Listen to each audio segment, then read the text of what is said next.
આટલા મોટા ward number 2 માં એક પણ હોકિંગ ઝોન નહીં. શું તંત્રને વોર્ડ નંબર 2 માં હોકિંગ ઝોન બનાવવાની જરૂર લાગતી નથી? જ્યાં જુઓ ત્યાં ફૂટપાથ પર વાહનો પાર્ક કરેલા. વોર્ડ નંબર 2 માં ફૂટપાથ સિવાયનો રોડ પણ દબાણોથી ભરેલો. નમસ્કાર દર્શક મિત્રો, લોકસત્તા જનસત્તામાં આપનું સ્વાગત છે. વડોદરા શહેરમાં ફૂટપાથ પરના દબાણોને લઈને લોકસત્તા જનસત્તા દ્વારા સ્થિતિનો તાગ મેળવવામાં આવી રહ્યો છે. ત્યારે આપણે ગઈકાલે વોર્ડ નંબર 1ની સ્થિતિ ઉપર વાત કરી હતી. ત્યારબાદ હવે આજે વોર્ડ નંબર 2ની વાત કરીશું. છેલ્લા કેટલાક સમયથી વડોદરા મહાનગરપાલિકાની દબાણ શાખા દ્વારા દબાણો દૂર કરવામાં આવી રહ્યા છે, પરંતુ શું શહેરમાંથી ખરેખર દબાણો દૂર થઈ રહ્યા છે? નાગરિકોની ટ્રાફિકની સમસ્યા કે પછી અકસ્માતના ભયમાં ઘટાડો થયો છે ખરા? સતત 19 દિવસ સુધી શહેરના અલગ અલગ વહીવટી વોર્ડ વિસ્તારના ફૂટપાથ પરના દબાણો અને તેના કારણે ઊભી થતી ટ્રાફિક અને ગંદકીની સમસ્યાનો ચિતાર બતાવી તંત્રને અમારી નજરે વાસ્તવિકતા બતાવવા માંગીએ છીએ. ત્યારે આવો જોઈએ આજે વડોદરાના વોર્ડ નંબર 2ની સ્થિતિ શું છે. ફૂટપાથ પર બાકડા, ફૂટપાથ પરની બહાર લારીઓ અને લારીઓની આગળ બાઇક અને માત્ર અડધા રોડમાંથી પસાર થઈ રહ્યા છે રાહદારીઓ. આ દ્રશ્યો છે વોર્ડ નંબર 2ના, કે જ્યાં અડધો રસ્તો અને અડધા ભાગમાં રસ્તો રોકાયેલો હોય તેવું દેખાઈ આવે છે. એક દ્રશ્યમાં જોઈ શકાય છે કે અહીં ફૂટપાથ શોધવું મુશ્કેલ બન્યું છે. ફૂટપાથ પર છે લારીઓ અને બાકડા, ફૂટપાથ પરની બહાર છે ટુ વ્હીલરની લાઈન, તો વળી ક્યાંક દુકાનો બહાર ફૂટપાથ પર સામાન મૂકેલો અને ફૂટપાથ પછી વાહન પાર્ક કરેલાની લાઈનો. વોર્ડ નંબર 2ની આ પરિસ્થિતિમાં તમામ ભાજપના કોર્પોરેટરનું કહેવું છે કે દબાણ છે, દબાણો થઈ રહ્યા છે અને તંત્રને સમયાંતરે રજૂઆત પણ કરવામાં આવે છે. મહત્વનું છે કે વોર્ડ નંબર 2માં એક પણ હોકિંગ ઝોન નથી. આ વાત ભાજપના કોર્પોરેટર અને વોર્ડ ઓફિસર પણ સ્વીકારે છે. તો શું વોર્ડ નંબર 2માં હોકિંગ ઝોનની જરૂર નથી કે પછી તંત્રને હોકિંગ ઝોન બનાવવું જરૂરી નથી લાગતું? હવે આખા વોર્ડમાં એક પણ હોકિંગ ઝોન ન હોય તો લારી ગલ્લા ધારકો પોતાની રોજીરોટી માટે ક્યાં સ્થાન લેશે?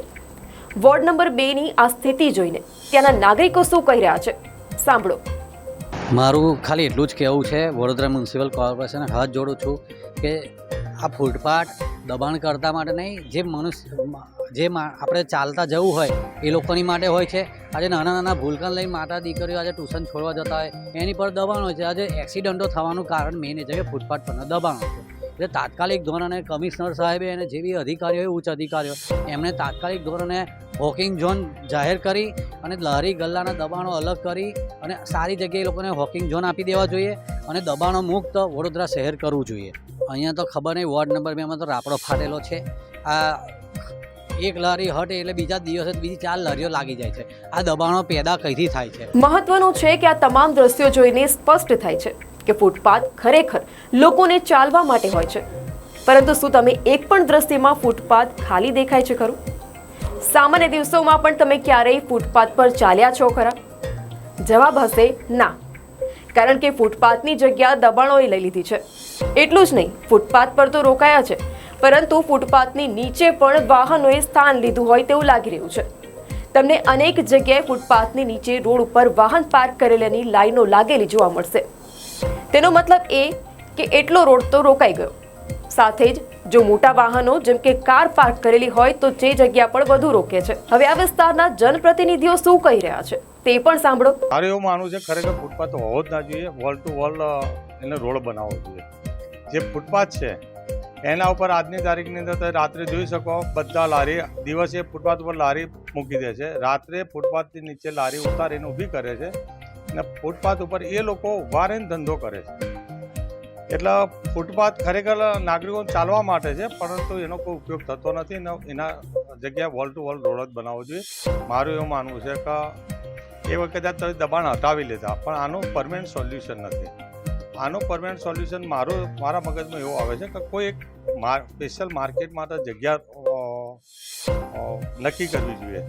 એની અંદર તબક્કાવાર નાના નાગરિકોનો ધંધો કરવા માટે જગ્યા આપવી જોઈએ. કે સમજી લો લારી ગલ્લાવાળો કોઈ છે તો એને સમજી લો સવારથી બપોર સુધી આપવું જોઈએ, બપોર પછી સાંજ સુધી ફ્રૂટનું આપવું જોઈએ. એ જ માર્કેટ રાત્રે શાક માર્કેટવાળાને આપવું જોઈએ. આવી રીતના એ જ માર્કેટની અંદર ત્રણ બિઝનેસ થઈ શકે. કોર્પોરેટર ભાણજી પટેલના મતે તો ફૂટપાથ હોવો જ ન જોઈએ, વોલ ટુ વોલ રોડ જ બનાવવો જોઈએ. તેમનું કહેવું છે કે ક્યારે લોકો ફૂટપાથ પર ચાલતા જ નથી આ ઉપરાંત દબાણ શાખાની કામગીરી પર વાત કરતા કોર્પોરેટરે કહ્યું કે આ કાયમી નિરાકરણ નથી. નાગરિકોને ધંધો કરવા માટે જગ્યા આપવી જોઈએ. માત્ર નાના વાહનો જ નહીં, પરંતુ જુઓ, અહીં તો સ્કૂલના બસના થપ્પા પણ ફૂટપાથ પર લાગ્યા છે. જાહેર માર્ગ ઉપર સ્કૂલ બસ પણ પાર્ક કરેલી નજરે પડે છે. એક તરફ પદાધિકારીઓ કહે છે કે જ્યારે દબાણ થાય છે ત્યારે અમે તંત્રની રજૂઆત કરીએ છીએ અને સમયાંતરે દબાણો દૂર પણ કરવામાં આવે છે. તો બીજી તરફ વોર્ડ નંબર 2ના ભાજપના મહિલા કોર્પોરેટર વર્ષા વ્યાસનું કહેવું છે કે લોકો પોતાની જાતની પણ ચિંતા કર્યા વિના રસ્તા ઉપર ઊભેલી જે લારીઓ હોય છે, આ લારીઓમાં નાસ્તો કરતા હોય છે કે પછી શોપિંગ પણ કરતા હોય છે. કોર્પોરેટરના મતે વ્યક્તિએ ખુદ વિચારવું જોઈએ કે આપણે ક્યાં ઊભા છીએ. લારીઓ ગમે ત્યાં ઊભી રાખવી, કદાચ ઘણીવાર તો એવું બને છે કે કોર્નર ઉપર જ ઊભી રાખી દે, એના પછી માણસો ટેસ્ટથી પોતાનું વ્હીકલ પાર્ક કરે અને પાછા નાસ્તો કરવા બી ઊભા રહે અથવા ખરીદી કરવા ઊભા રહે. એટલા ઘણા બધા સ્પોટ એવા છે કે જેને ખરેખર ઝડપથી આ લોકોએ નિરાકરણ લાવવું જોઈએ. શમા કેનાલથી મેઇન હાઈવે અંતર થતો મેકડોનલ્ડ્સ વાળો રસ્તો, તો ત્યાં જોઈએ તો એટલી બધી લારીઓ ઊભી રહી જાય છે. લારીઓ પછી ગાડીની અંદર બી સર્વ કરતા જોયેલા વ્યક્તિઓ હોય. ટેસ્ટથી માણસોને પોતાની જાતની પણ ચિંતા એ લોકો નથી કરતા અને એવી જગ્યાએ લારીઓ ઊભી હોય છતાં પણ બે ધડક ખરીદી કરવી અથવા તો નાસ્તો કરવો અથવા તો એની પાસે થી વેચાણથી વસ્તુ લેવી ખરેખર ચિંતાનો વિષય છે. વ્યક્તિઓએ પણ બહુ જ વિચારવાની જરૂર છે કે નાનું એવી એક વસ્તુ ખરીદવા માટે થઈને હું કઈ જગ્યાએ ઊભેલો છું જેથી કરીને કોઈ વ્હીકલ આવે ને મને ટક્કર મારી જાય. આ માણસોએ પણ વિચારવાનું છે. ઉત્તર ઝોનમાં આવેલ વોર્ડ નંબર 2માં આશરે 8-9 કિલોમીટર જેટલા વિસ્તારમાં અબીલાસા 4 રસ્તા, EME, ફતેગંજ પાછળના વિસ્તારથી લઈ સમાનો સમાવેશ થાય છે. હવે આ વિસ્તારમાં ક્યાંક જાહેર માર્ગ પર કચરો તો મોટા ભાગના ફૂટપાથ પર વાહનો પાર્ક કરેલા જોવા મળ્યા. ત્યારે વોર્ડ નંબર 2ના વિસ્તારમાં માત્ર વાર તહેવારમાં દબાણો થતા હોય છે, આવું કહેવું છે વોર્ડ ઓફિસર સુરેશ મકવાણાનું. તેમણે કહ્યું કે તહેવારના સમયમાં દબાણો હોય છે, બાકી બરાબર હોય છે. તો હાલના દ્રશ્યો જોઈને એક સવાલ જરૂરથી થાય છે કે હાલ તો કોઈ વાર તહેવાર નથી, તેમ છતાં પણ વોર્ડ નંબર 2ની આ પરિસ્થિતિ. આમાં કેવું વાર તહેવાર હોય કંઈક પ્રસંગો હોય એવા ટાઈમે અમુક જગ્યાએ દબાણ થતા હોય છે, જેવું કે હોળી ધૂળેટી હોય, ઉત્તરાયણ હોય, એવા પર્વ નિમિત્તે થાય. પછી કેવું કે પ્રસંગોપાત હોય પછી પાછું હતું તેવું દૂર થઈ જાય છે. જનરલી કંઈ કમ્પ્લેન હોય તો એ પ્રમાણે સોલ્વ થઈ જાય.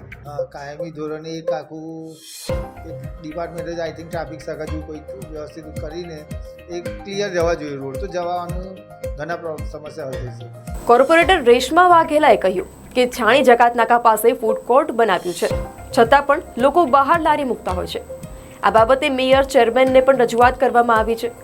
તેમણે વધુમાં કહ્યું કે હવે સમય આવી ગયો છે કે ફૂટપાથ પરના દબાણો દૂર થાય અને નાગરિકોને ચાલવા માટેની સુવિધા મળે.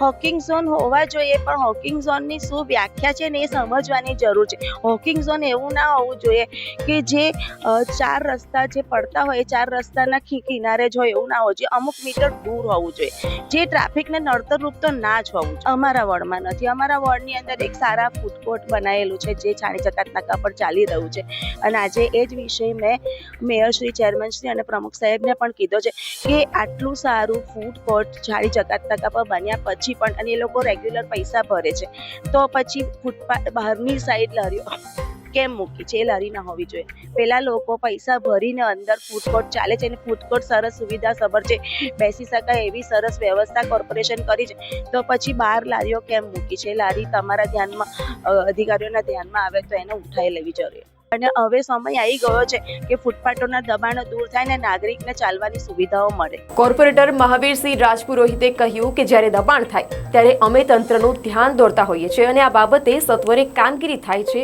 તેવું મારું માનવું છે. વારંવાર તંત્રનું ધ્યાન દોરીએ છીએ. ઘણી જગ્યાથી આ વિષય પર તમે જોવો છો વડોદરામાં કામ થઈ રહ્યું છે.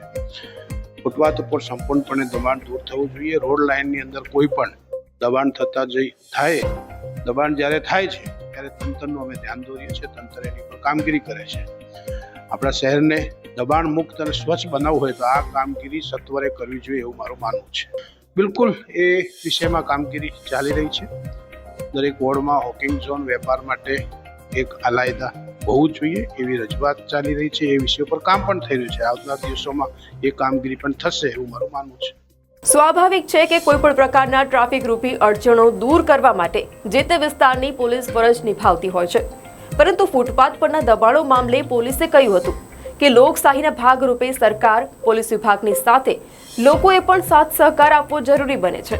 વહીવટીતંત્ર, પોલીસ તંત્ર સતત દબાણ માટે પ્રયત્નશીલ રહેતા હોઈએ છીએ અને એના ભાગરૂપે અમે કામ પણ કરતા હોઈએ છીએ.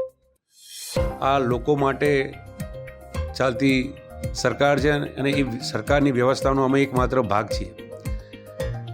અમે આપના માધ્યમથી એક અપીલ કરીએ છીએ કે લોકો પણ સમજે આ જે ફૂટપાથ ઉપર લારીઓ રાખવાવાળા અથવા રોડ ઉપર લારી ગલ્લા રાખવાવાળા એ લોકો પૈકીના જ છે, તો એ એકબીજાને ન નડે એ પણ ઈચ્છનીય છે અને જેના કારણે કોઈ બીજા કાયદો અને વ્યવસ્થાના અથવા ટ્રાફિકના પ્રશ્નો જે ઉદ્ભવે છે એ ન ઉદ્ભવે. એટલે સરકારી એજન્સીઓની સાથે સાથે લોકોએ પણ આ લોકશાહીમાં પોતાની ભાગીદારી આપવી પડશે અને પોતાનું યોગદાન આપવું પડશે. કોર્પોરેટરો અને વોર્ડ ઓફિસરની મનની વાતો સાંભળીને હાસ્ય આવે તેમ છે ને, પણ શું કરીએ, આપણા જ મતોથી બેઠેલા છે એટલે જ જે બોલે તે ચલાવવું પડશે. અમે માનીએ છીએ કે સત્તા પક્ષના વિસ્તારમાં સુકાનીઓ કદાચ નરી આંખે દેખાતી વાતો બોલવા અસમર્થ હશે, પણ આશા છે કે તેનું નિરાકરણ લાવવા પ્રામાણિક પ્રયાસ કરશે. લોકસત્તા જનસત્તાનો પ્રયાસ આજે પણ વિસ્તારની વાસ્તવિકતા બતાવવાનો છે અને તેના સુધારીકરણ માટે હકારાત્મક અભિગમ. હવે અહેવાલને પણ સકારાત્મકતાથી જોઈ વલણ બદલાશે કે નહીં તે જોવાનું અને અનુભવવાનું વિસ્તારના મતદાતાઓને છે. હવે આવી જ અનેક ખબરો સાથે ફરીથી મળીશું. નમસ્કાર.